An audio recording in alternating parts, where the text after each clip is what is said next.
Good morning everyone, welcome back to GK today. I hope आप सब बिल्कुल ठीक होंगे और आज हम डिस्कस करेंगे 29 और 30 ऑफ जून के सबसे most important current affairs. So belated happy Eid ul Adha to all of you. कल बकरीद थी, इस वजह से क्लास नहीं हो पाई थी, बट कोई प्रॉब्लम नहीं है, कल के क्वेश्चंस आज हम डिस्कस कर लेंगे, ठीक है। तो चलिए अपना सेशन हम स्टार्ट करते हैं। विच institution release the gender gap report 2023? किस संस्था ने जेंडर गैप रिपोर्ट 2023 को जारी किया है? तो इस रिपोर्ट को रिलीज किया वर्ल्ड इकोनॉमिक फोरम ने और इसमें इन्होंने बताया कि इंडिया की रैंक है 127 आउट ऑफ 146 कंट्रीज, अगर हम जेंडर पैरिटी के टर्म्स में बात करें तो, ठीक है। और इसके हमें ये पता चलता है कि अगर हम 2022 से कंपेयर करें इंडिया की रैंक को, तो इंडिया की रैंक 1.4% से इंक्रीज हुई है। तो इस क्वेश्चन से बस दो ही बातें इंपॉर्टेंट है। जेंडर गैप रिपोर्ट कौन रिलीज करता है? तो वर्ल्ड इकोनॉमिक फोरम। और जो भी रिपोर्ट इंपॉर्टेंट इंस्टीट्यूशन या ऑर्गेनाइजेशन की होती हैं वो आपके एग्जाम में पूछी जाती हैं, इसलिए इसको याद रखिएगा। और इंडिया की रैंक रही 127। चलिए कुछ पुरानी रैंकिंग्स थोड़ा देख लेते हैं जो 2-3 महीने पुरानी है। सबसे पहले इसमें बात करेंगे ग्लोबल टेररिज्म इंडेक्स की, और इसमें इंडिया की रैंक थी 13th। इसके अलावा अगर हम इसमें टॉप 3 कंट्रीज़ की बात करेंगे तो फर्स्ट पे था अफगानिस्तान, सेकेंड पे था बुर्किना फासो और थर्ड पे है सोमालिया, ठीक है। इसके बाद सेकेंड नंबर पे हम बात करेंगे मोस्ट पोल्यूटेड कंट्रीज़ की, जिसमें इंडिया जो है ये 8th मोस्ट पोल्यूटेड कंट्री है पूरी दुनिया की। और इस रिपोर्ट को पब्लिश किया था स्विस कंपनी IQ एयर ने। टॉप 3 कंट्रीज़ कौन सी रही इन टर्म्स ऑफ पोल्यूशन?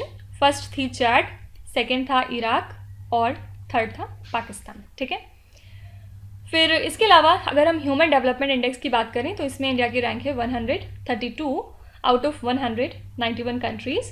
और इसमें भी टॉप 3 कंट्रीज़ की अगर हम बात करेंगे तो फर्स्ट है स्विट्ज़रलैंड, सेकेंड है नॉर्वे और थर्ड है आइसलैंड, ओके।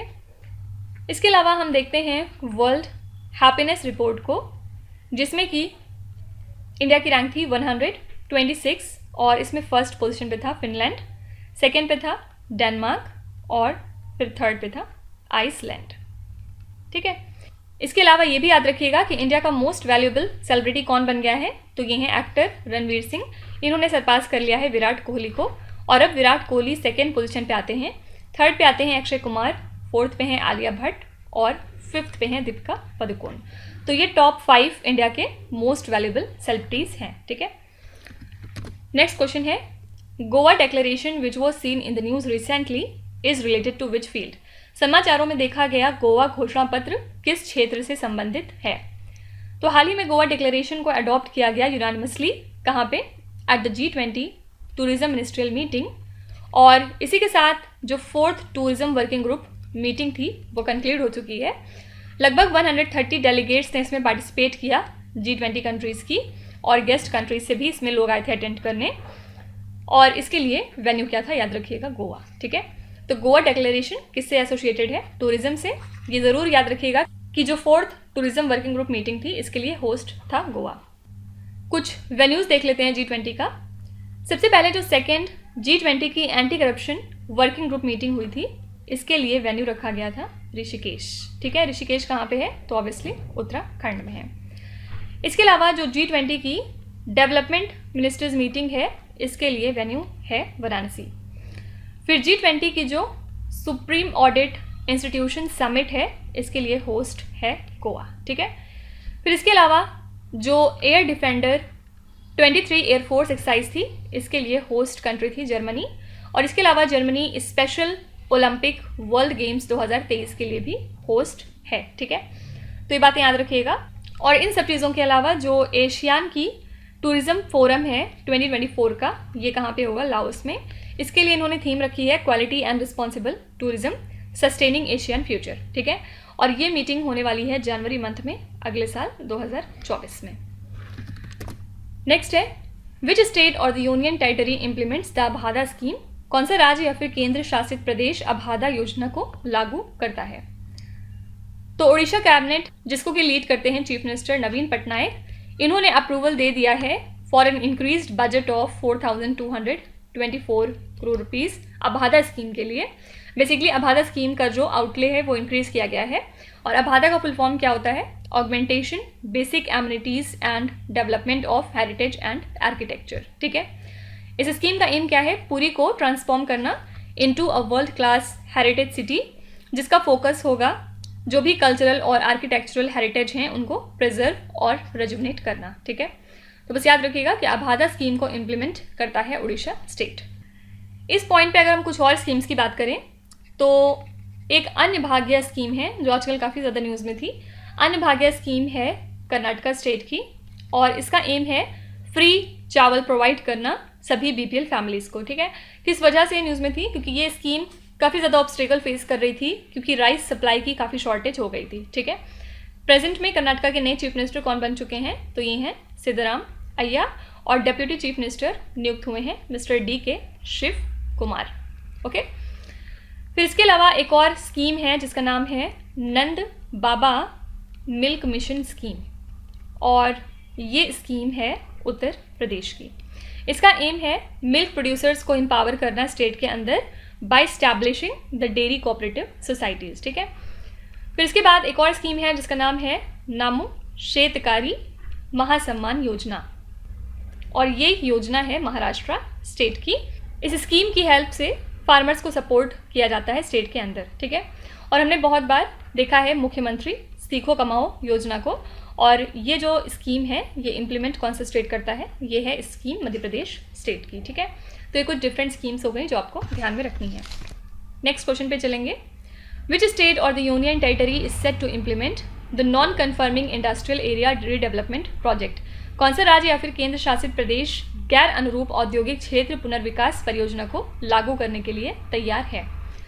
तो दिल्ली गवर्नमेंट इम्प्लीमेंट कर रहा है इस non conforming industrial area redevelopment project को और इसकी हेल्प से जो भी 26 नॉन कन्फर्मिंग इंडस्ट्रियल एरियाज़ हैं उनको ट्रांसफॉर्म किया जाएगा into recognised conforming industrial areas. ठीक है, और गवर्नमेंट जो है वो 90% का खर्चा बियर करेगी to convert all these non conforming industrial areas in the city into conforming industrial areas.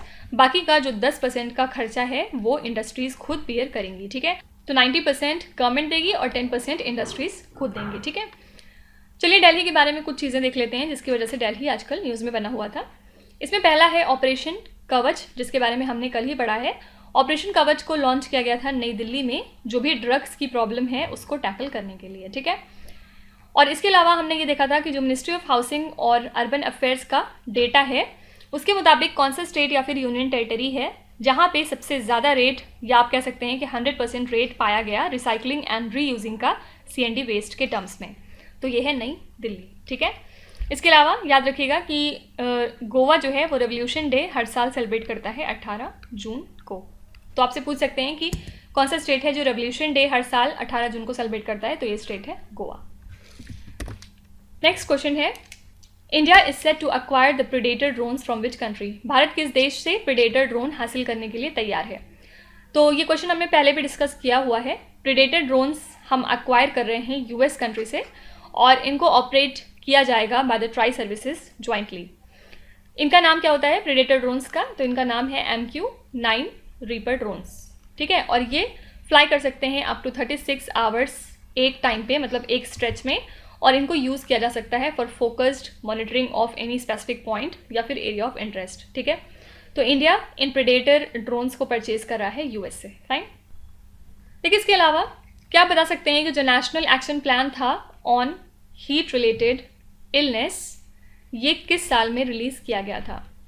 तो इसको रिलीज़ किया गया था 2021 में और सेंट्रल गवर्नमेंट ने हाल ही में स्टेट्स को ये रिक्वेस्ट किया है कि सारे स्टेट्स को मस्ट है कि वो कंप्लाई करें with this national action plan. ठीक है, और इसके अलावा इन्होंने स्टेट्स को ये भी बोला है कि वो इफेक्टिवली तरीके से इम्प्लीमेंट करें स्टेट एक्शन प्लान्स को ताकि टाइमली वार्निंग दी जा सके लोगों को और प्रिवेंटिव प्रिपेयर्डनेस को इंश्योर किया जा सके जिससे कि severe impact of heat waves कम हो सके। ठीक है, तो बस याद रखिएगा कि जो नेशनल एक्शन प्लान है हीट रिलेटेड इलनेस का, इसको कब रिलीज़ किया गया था? 2021 में। इसके अलावा कौन सी इंस्टीट्यूशन है जिसने कोलैबोरेट किया दीनदयाल अंत्योदय योजना नेशनल अर्बन लाइवलीहुड मिशन के साथ to empower the women entrepreneurs? तो ये है यूनाइटेड नेशंस डेवलपमेंट प्रोग्राम। ठीक है, और इस पार्टनरशिप से होगा क्या, जो भी वुमेन है उनको हेल्प की जाएगी कि वो अपने एंटरप्राइज को इस्टेब्लिश या फिर एक्सपैंड कर सकें।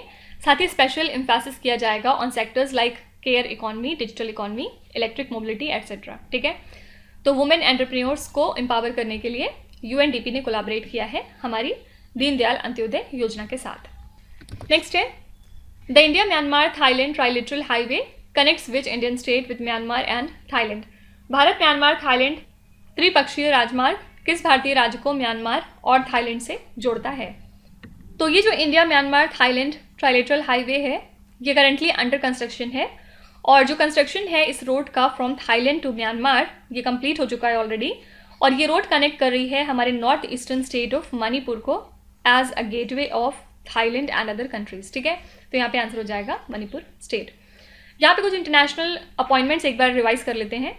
सबसे पहले फिनलैंड कंट्री ने अपना नया प्राइम मिनिस्टर नियुक्त किया है पेटेरी ओरपो को। ठीक है, पेट्री ओरपो नए प्राइम मिनिस्टर बन चुके हैं फिनलैंड के। इसके अलावा ग्रीक में भी नए प्राइम मिनिस्टर नियुक्त हुए हैं और इनका नाम है किरियाकोस मिट्सोटकिस। ठीक है, फिर इसके अलावा फर्स्ट मुस्लिम वुमेन फेडरल जज कौन है यूएस की हिस्ट्री में? तो ये हैं नुसरत चौधरी। ओके, और इसके अलावा यूएस की हम बात करें तो यूएस यूनेस्को को रीज्वाइन कर रहा है जुलाई में। ठीक है, फिर यूके ने अपॉइंट किया जेन मैरियट को as the first women envoy to the country Pakistan. और इसके अलावा वर्ल्ड मेट्रोलॉजिकल ऑर्गेनाइजेशन ने नियुक्त किया है अपना पहला फीमेल सेक्रेटरी जनरल, और ये कौन है? तो आंसर हो जाएगा सेलेस्टे सोलो। ओके, तो ये कुछ इंपॉर्टेंट अपॉइंटमेंट्स हैं जो आपको ध्यान में रखना है। नेक्स्ट क्वेश्चन है defence minister Rajnath Singh unveiled the integrated simulator complex Dhruv at which place. रक्षा मंत्री राजनाथ सिंह ने किस स्थान पर इंटीग्रेटेड सिमुलेटर कॉम्प्लेक्स ध्रुव का अनावरण किया है? तो हाल ही में union defence minister Rajnath Singh ने अनवील किया इंटीग्रेटेड सिमुलेटर कॉम्प्लेक्स को, जिसका नाम है ध्रुव। कहाँ पे? तो at the southern naval command in Kochi. और ऑफिशियल स्टेटमेंट के मुताबिक ये जो ध्रुव है ये कंसिस्ट करता है अपने साथ एडवांस्ड सिमुलेटर्स को, जिनको कि डेवलप किया गया है विद इन द कंट्री, और ये सिमुलेटर्स ग्रेटली इम्प्रूव करते हैं हैंड ऑन ट्रेनिंग को with in the Indian navy. ठीक है, तो बस याद रखिएगा कि ध्रुव क्या चीज़ है, ये एक इंटीग्रेटेड सिमुलेटर कॉम्प्लेक्स है और हाल ही में इसको अनवील किया गया है कोची में। ठीक है, चलिए कुछ इंडियन नेवी शिप्स की यहाँ पे बात कर लेते हैं। सबसे पहले आईएनएस सुजाता आजकल न्यूज़ में थी कुछ दिनों पहले। आईएनएस सुजाता ने हाल ही में विजिट किया है किस कंट्री को? मोजाम्बिक को। ठीक है, एम क्या था? बायलेटरल रिलेशंस को मजबूत करना दोनों कंट्रीज़ के बीच में, साथ ही म्यूचुअल कॉपरेशन को इन्हांस करना। ओके, इसके अलावा प्रेसिडेंट्स कलर अवार्ड किस नेवी शिप को दिया गया इस साल का? तो ये है आईएनएस द्रोणाचार्य। ओके, फिर एक्सरसाइज अल मुहेद अल हिंदी जो है ये कौन से दो कंट्रीज़ के बीच में होती है?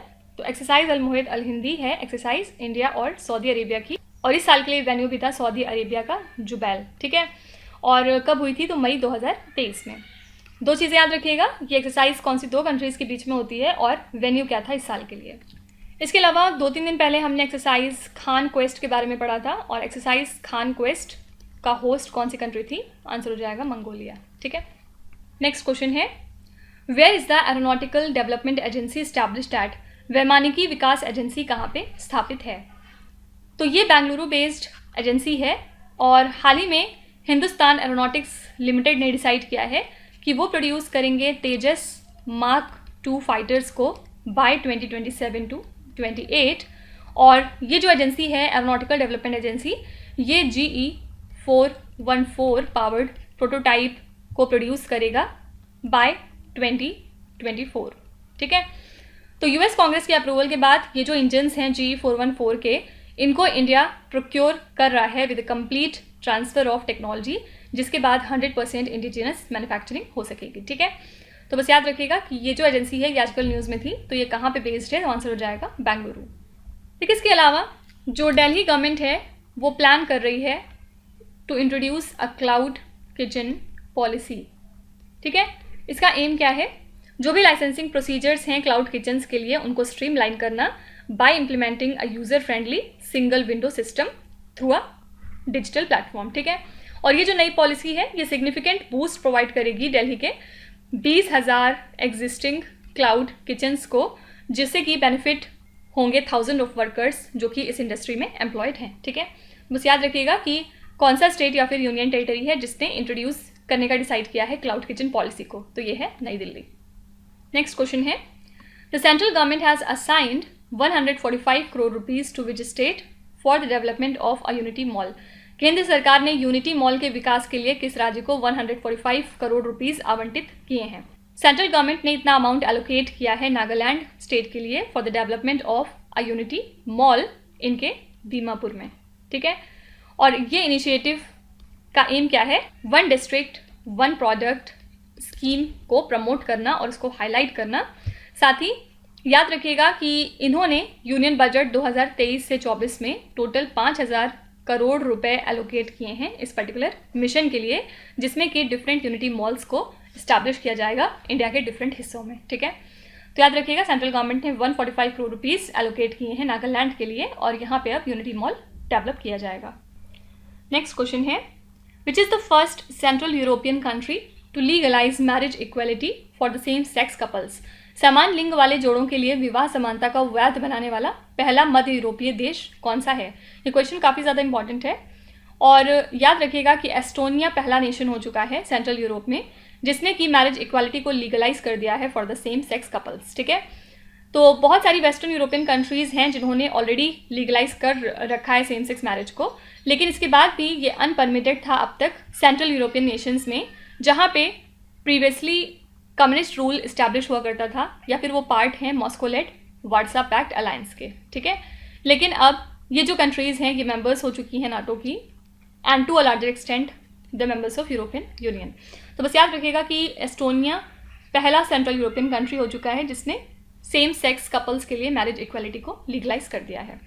इसके अलावा जापान ने कुछ दिनों पहले एक सेम बिल पास किया था जिसका ऑब्जेक्टिव था अवेयरनेस और एक्सेप्टेंस को क्रिएट करना एलजीबीटी कम्युनिटी के लिए, ठीक है।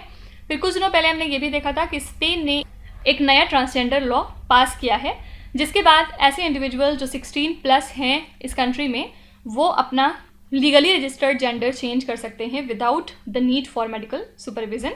और याद रखिएगा कि जो 14 से 16 के बीच में लोग आते हैं उनको पेरेंट्स के परमिशन की ज़रूरत है या फिर जो भी उनके लीगल गार्डियंस हैं, जब तक वो अप्रूव नहीं करेंगे तब तक ऐसा नहीं हो सकता। और जो 12 से 13 साल के बीच में आते हैं उनको जज की परमिशन की ज़रूरत पड़ेगी ऐसा करने के लिए, ठीक है। लेकिन जो भी लोग 16+ हैं वो अपनी मर्जी से ऐसा कर सकते हैं। इसके अलावा जो इलेक्शन कमीशन है कर्नाटका स्टेट में, उन्होंने सेलेक्ट किया था एक ट्रांस फोक डांसर हैं मंजम्मा जोगाती को एज अ पोल आइकन, ताकि ज़्यादा से ज़्यादा लोग इनकरेज हो सकें ट्रांसजेंडर कम्युनिटी के टू रजिस्टर एंड वोट, ठीक है। तो ये कुछ बातें हो गई अबाउट एलजीबीटी। लास्ट क्वेश्चन है, Swaminathan Janaki Raman who was selected for the post of RBI deputy governor was earlier the MD of which particular bank? Swaminathan Janaki Raman जिन्हें आरबीआई के डेप्यूटी गवर्नर पद के लिए चुना गया पहले किस बैंक के एमडी थे? तो पहले ये स्टेट बैंक ऑफ इंडिया के एमडी थे और अब इनको सेलेक्ट कर लिया गया है as a deputy governor in RBI और ये सक्सीड करेंगे मिस्टर महेश कुमार जैन को जिनका टेन्योर खत्म हो गया है 22 जून 2023 को, ठीक है। तो आंसर हो जाएगा यहाँ पे स्टेट बैंक ऑफ इंडिया। लेकिन इसके अलावा अगर हम कुछ अपॉइंटमेंट्स की यहाँ पे बात करें तो सुजुकी मोटर साइकिल इंडिया ने अपॉइंट किया है केनिची उमेदा को एज इट्स एमडी, ठीक है। फिर इसके अलावा हीरो मोटोकॉर्प बोर्ड ने अपॉइंट किया है निरंजन गुप्ता को एज इट्स सीईओ, ओके। और कौन प्रेजेंट में एमडी और सीईओ हैं सीएट के? तो ये नियुक्त हुए हैं हाल ही में मिस्टर अर्नब बैनर्जी, राइट। तो ये कुछ इंपॉर्टेंट अपॉइंटमेंट्स हैं जो आपको ध्यान में रखना है। तो इसी के साथ हमने आज के सभी इंपॉर्टेंट करंट अफेयर्स को यहाँ पे कवर कर लिया है और अब हम चलते हैं हमारी क्विज पे, जहाँ पे आपको स्क्रीन पे 5 क्वेश्चंस दिखाई दे रहे होंगे। इनका आंसर आपको बताना है। ये सारे क्वेश्चंस हमने पिछले 2-3 दिनों में ही कभी ना कभी कवर किए हैं, तो जो भी आपको आता है उसका आंसर आप कमेंट्स में मेंशन कर सकते हैं और जो नहीं आता वो आप अपने दूसरे दोस्तों के आंसर को चेकआउट करके याद कर सकते हैं, ठीक है। So that's it for today. I hope you have like this session. आज का सेशन आपको कैसा लगा ज़रूर बताइएगा कमेंट्स में। साथ ही साथ आपका कोई भी रिव्यू है, फीडबैक है या फिर सजेशन है तो वो भी आप हमें बता सकते हैं। हमें जानकर खुशी होगी और हम पूरी कोशिश करेंगे उसको इम्प्लीमेंट करने की। तो कल फिर हम मिलेंगे सेम टाइम सेम जगह कल के करंट अफेयर्स के साथ। Till then, stay tuned. Thank you so much for watching, and please do not forget to subscribe to GK Today. With this, me Nuzhat Sana signing off.